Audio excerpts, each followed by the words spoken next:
राजा माणूस हा दिलदार, लखलखती नंगी तलवार आपला राजा, असं म्हणत राजा माणूस अजितदादा पवार पुन्हा एकदा आपल्या किल्ल्यात गड राखताना दिसून आले.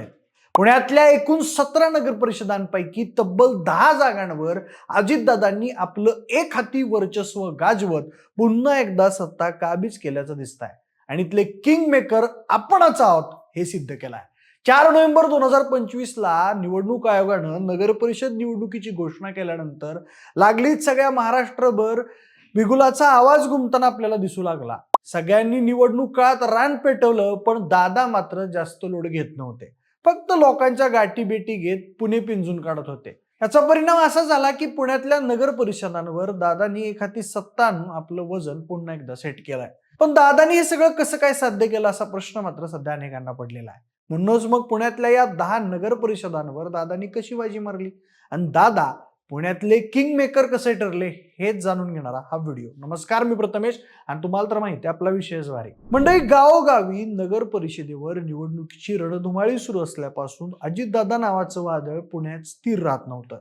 दादा कधी पुण्याच्या उत्तरेत दिसायचे तर कधी पुण्याच्या दक्षिण भागात, कधी पुण्याच्या पूर्वेला पहाटे उजाडलेले दिसायचे तर कधी रात्री पश्चिमेला मावळताना दिसायचे. पण प्रश्न हाच आहे की अजितदादांनी आपल्या राजकारणात असे कोणते मुद्दे चर्चेत आणले ज्यामुळे पुण्याचा बालेकिल्ला शाबूत ठेवायला त्यांना मदत झाली. सुरुवात करूया दादांच्या बालेकिल्ल्यातून, म्हणजेच बारामतीमधून. मंडळी, बारामतीत दादांची सध्या एक हाती सत्ता दिसून येते. त्याचं प्रमुख कारण म्हणजे तिथलं सहकार आणि दादांच्या नेतृत्वात बारामतीचा गेल्या 5 वर्षात झपाट्यानं झालेला विकास. इतका असूनही राष्ट्रवादीमधल्या फुटीनंतर शरद पवार गटाने तिथं मजबूत आव्हान निर्माण केलं होतं. दादांचं तिथलं मायक्रो प्लॅनिंग इतकं मजबूत होतं की तिथल्या प्रत्येक नगरसेवकाची आणि वॉर्डाची जबाबदारी त्यांच्या कुटुंबातल्या एका विश्वासू सदस्याकडे आणि स्थानिक कार्यकर्त्यांकडे सोपवलेली होती. त्यात दादांनी बारामतीत केलेली विकास कामं हाही नेहमी चर्चेचा विषय ठरतो. शहरातले रस्ते, गार्डन आणि सांस्कृतिक केंद्रांच्या कामांचं लोकार्पण करून त्यांनी तिथं आपली विकास पुरुष अशी प्रतिमा ठळकपणे केल्याचं जाणून येतं. त्याचाच परिणाम असा झाला की सचिन सातवांनी बाजी मारून अजित पवार गटानं नगर परिषदेची खुर्ची स्वतःकडे राखल्याचं दिसून आलंय. अजित पवारांनी पुण्यात किंगमेकर ठरण्याचं दुसरं कारण म्हणजे त्यांनी केलेलं सूक्ष्म आणि बारीक नियोजन. आता याचं परफेक्ट उदाहरण आहे शिरूरची नगर परिषद. तिथला महत्वाचा कडवा फॅक्टर होता अमोल कोल्हे. पण दादांनी शरद पवार गटाच्या प्रभावाला छेद देण्यासाठी दिलीप वळसे पाटील आणि स्थानिक आमदारांना सक्रिय केलं. तिथलं बेरजेचं बारीक राजकारण करत त्यांनी सूक्ष्म प्लॅनिंग करून तिथली जागा राखल्याचं आपल्याला दिसून आलं. भाजपशी युती करण्यापेक्षा अजितदादांनी तिथं लोकल फायनान्सला हाताशी पकडून सूक्ष्म प्लॅनिंग केल्याचं दिसतंय. त्यामुळे तिथं ऐश्वर्या पाचरने निवडून येणार हे निश्चित झालेलं. या सगळ्याबरोबर दादांनी संघटनात्मक बांधणी आणि मॅरेथॉन बैठक यांचा धडाका कायम सुरू ठेवला. प्रत्येक नगर परिषदेवर लक्ष ठेवून जागोजागी मैत्रीपूर्ण संबंध ठेवून जागा राखण्यात त्यांना यश मिळालं. यानंतरचा विषय म्हणजे दादांचं फोडाफोडीचं राजकारण आणि पक्षात होणारं इन्कमिंग. निवडणुकीच्या तोंडावर अजित पवारांनी इतर पक्षातील विशेषतः भाजप, शिवसेना आणि उद्धव ठाकरे गट माजी नगरसेवकांना आपल्या पक्षात प्रवेश दिला होता.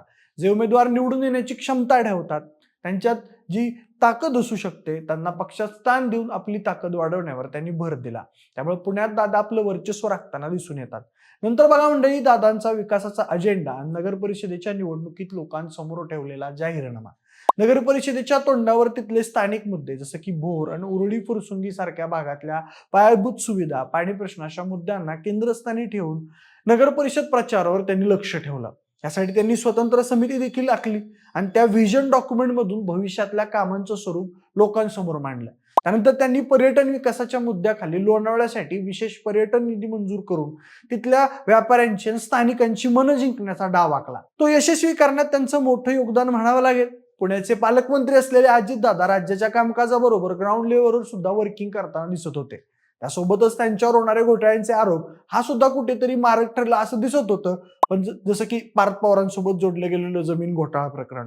पण या कुठल्याच आरोपांना बळी न पडता पुण्यातलं वर्चस्व निर्माण ठेवण्यात त्यांना यश मिळालं. अजित पवारांच्या राजकारणावरून एक रणनीती निश्चित कळून येते की सत्तेचा फायदा घेत दादा थेट निधी वितरण करून नगर परिषदांच्या क्षेत्रातील विकास कामांसाठी कोट्यवधींचा निधी मंजूर करून घेताना दिसतात. त्यामुळे फायदा असा होतो की लोकांसमोर काम करणारा नेता म्हणून त्यांची प्रतिमा तयार होते. तीच प्रतिमा नगर परिषदेत वर्क होते. त्यानंतर या नगर परिषदेत निवडणुकीत दादांची नवी रणनीती पाहायला मिळाली, ती म्हणजे तरुण चेहरे. यावेळी त्यांनी जुन्या जाणत्या नेत्यांऐवजी सोशल मीडियावर सक्रिय असलेल्या आणि तरुणांमध्ये क्रेज असलेल्या नव्या उमेदवारांना संधी दिल्याचं जास्त जाणून आलं.